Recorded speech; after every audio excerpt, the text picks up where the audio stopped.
Vote লুঠের জন্য এই অস্ত্র মজুত করে রেখেছিল তৃণমূল নেতারা। সন্দেশখালীতে অস্ত্র ভাণ্ডারের হদিশ পাওয়া নিয়ে মন্তব্য হিঙ্গলগঞ্জের বিজেপি বিধায়ক রেখা পাত্র। তো বলে তো গেছে, শাহজাহান তো বলে গেছে যে আমি একটা শাহজাহান চলে যাচ্ছি, তো কী হয়েছে, আমি হাজার একটা শাহজাহান আমি তো রেখে দিয়ে যাচ্ছি। তাই একের পর এক প্রত্যেকটা শাহজাহান অ্যারেস্ট হবে। আপনারা দেখেছেন, এটা তো তৃণমূলের একটা কালচার, এটা তৃণমূল সরকার একটা অবৈধ সরকারের একটা কালচার। উনি শুধুমাত্র চেয়েছিলেন যে মানুষেরা অত্যাচার করবে, মানুষের থেকে ভোট কেড়ে নেওয়ার জন্য ওনার এত অগ্নিঅস্ত্র, এত বোমা, এত এত বন্দুক, এত রেখে দিয়েছিলেন উনি জমায়েত করে। আজকের একের পর এক ধরা পড়ছে। এই সরকার কোনো রকম কোনো পরিবর্তন করার জন্য নয়, আর একটা যে সুপরিকল্পিত একটা যে সরকার, সেই সরকার গড়ার উদ্দেশ্য ছিল না। এটা দুর্নীতিবাজ সরকার, চোর চিটিংবাজ সরকার চলে গেছে পশ্চিমবঙ্গ থেকে। আমরা অন্তত বেঁচেছি, আমরা অন্তত নিঃশ্বাস নিতে পারছি শান্তিতে। এর আগে গত 29 তারিখ মছলন্দপুরে তৃণমূল নেতার ভাইয়ের জমিতেও পাওয়া যায় গুলি এবং বন্দুক। মছলন্দপুরে তৃণমূল কর্মাধ্যক্ষের জমি খুঁড়তেই বেরিয়ে আসে প্রচুর বন্দুক এবং গুলি। মছলন্দপুরে তৃণমূল নেতা অজিত শাহর ভাই সুজিতের জমিতে তল্লাশি চালানো হয়, আর জমি খুঁড়তেই মেলে 3টি দোনলা বন্দুক এবং একাধিক কার্তুজ।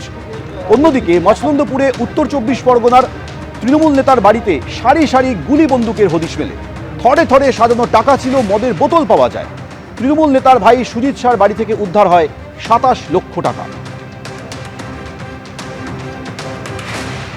29 তারিখে মছলন্দপুরে তৃণমূল নেতার ভাইয়ের জমিতে খুঁড়তেই বেরিয়ে আসে গুলি বন্দুক, আর তার কয়েকদিনের মধ্যে বা সন্দেশখালীর বিভিন্ন জায়গায় প্রচুর অস্ত্রের হদিশ মিলল এসটিএফ এর অভিযানে।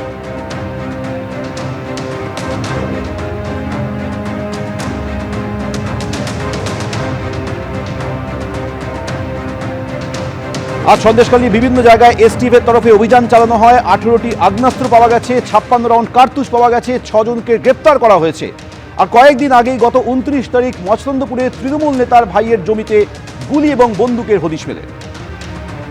অর্থাৎ কয়েকদিনের ব্যবধানে 2 জায়গায় প্রচুর অস্ত্রের হদিশ।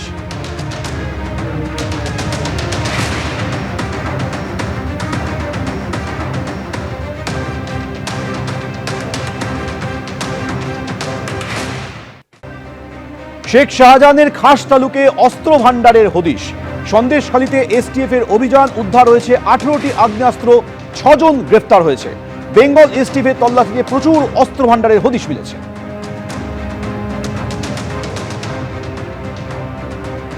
সরবেরিয়ার কাছে কুবারখালীতে তল্লাশি চালায় এসটিএফ, আর এসটিএফ এর সেই তল্লাশিতে পাওয়া গেছে 18টি আগ্নেয়াস্ত্র, 56 রাউন্ড কার্তুজ। একদিকে জেলে শাহজাহান রয়েছেন, আর অন্যদিকে তারই এলাকায় পুকুর থেকে উদ্ধার হলো প্রচুর আগ্নেয়াস্ত্র। সন্দেশখালীতে তৃণমূল নেতার পুকুরে পাওয়া গেল অস্ত্র ভাণ্ডার। পুলিশি অভিযান জানতে পেরে পুকুরে অস্ত্র ফেলে দেওয়া হয়েছিল, তারপর তল্লাশি শুরু হয়। পুকুর থেকে প্রচুর অস্ত্র মিলেছে।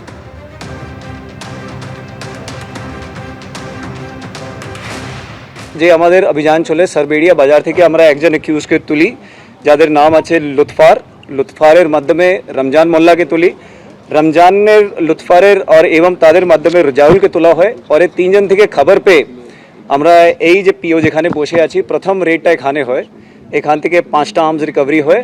আর সঙ্গে সঙ্গে আমরা খবর পাই কি মণিপুরেও আমাদের একটা জায়গা আছে, সুরজিৎ দাস নামে একজন লোক, ভদ্রলোক, যাদের ওখানে ভেরি থেকে আমাদের কিছু আর্মস লুকানো আছে। তো ওখানে আমাদের টিম যায়, সঙ্গে সঙ্গে ওখানে রেড করা হয়। তো এই সব মিলিয়ে এখনো পর্যন্ত আমাদের কাছে 18টা আর্মস আছে, যার মধ্যে 10টা লং আর্মস আছে আর 8টা স্মল আর্মস আছে, আর সঙ্গে 56 অ্যামুনিশন আছে, 56টা অ্যামুনিশন আছে, যার মধ্যে 8 mm এর 30টা অ্যামুনিশন আছে, আর 12 বোরের আমাদের 25টা লাইভ অ্যামুনিশন আছে।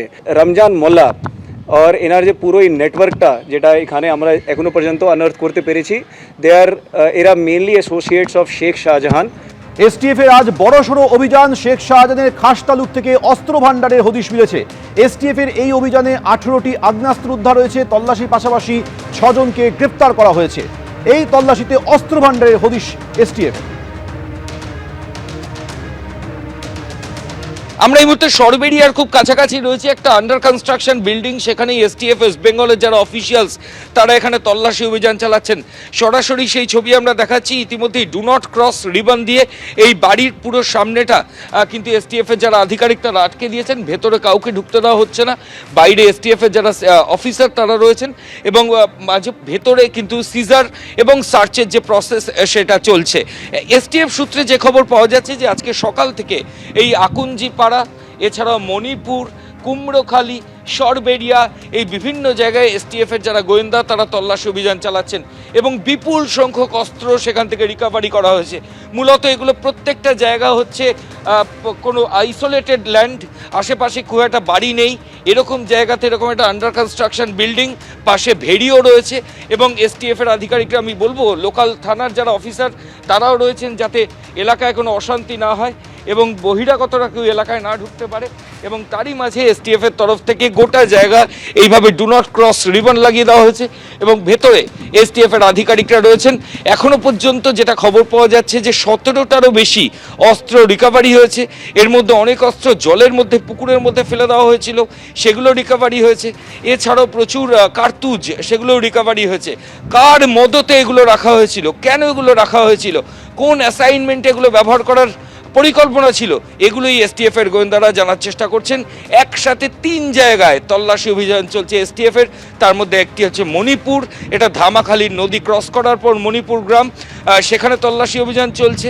এছাড়াও চলছে আকুঞ্জিপাড়া সংলগ্ন জায়গায়, এছাড়া কুমড়োখালি এবং আমরা এখন যেখানে দাঁড়িয়ে রয়েছি সরবেরিয়ার এই আন্ডার কনস্ট্রাকশন বিল্ডিং, সেই নির্মীয়মান বাড়ি যেখানে এসটিএফ এর অফিসাররা রয়েছেন, এর ভেতরেও কিন্তু তল্লাশি অভিযান চলছে এবং এখান থেকেও অস্ত্র রিকভারি হয়েছে। ক্যামেরা শান্তনু দত্তের সঙ্গে ময়ূখ ঠাকুর চক্রবর্তী, এবিপি আনন্দ, কলকাতা। 2 বছর হয়ে গেল শেখ শাহজাহান জেলে রয়েছেন, কিন্তু তার সাগরেদের দাপট বিন্দু মাত্র কমেনি। পুলিশ অভিযান চালাতে পারে একথা জানতে পেরে পুকুরের মধ্যে অস্ত্র লুকিয়ে রাখা হয়। তারপর বিভিন্ন জায়গায় তল্লাশি শুরু হয়, তার মধ্যে পুকুরেও অভিযান চালায় এসটিএফ, সেখান থেকে প্রচুর অস্ত্র পাওয়া গেছে।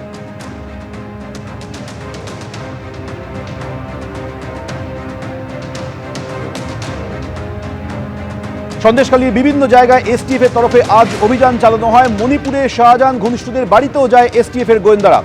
আকুঞ্জি পাড়ায় শেখ শাহজাহানের নির্মীয়মান বাড়িতেও তল্লাশি চালানো হয়। তাই বলতে চাই যে এদের জন্য কড়া স্টেপ নেওয়া হোক।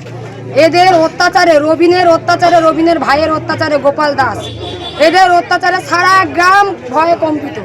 কেউ ভয়ে বাড়িতে থাকতে পারে না, কারো স্বামী নিশ্চিন্তে ঘুমোতে পারে না, কারোর কোলের বাচ্চা রাতের পর রাত নিয়ে কাটাতে পারে না, কারণ এরা রাতের অন্ধকারে স্বামীদেরকে ডেকে নিয়ে গিয়ে মার্ডার করছে।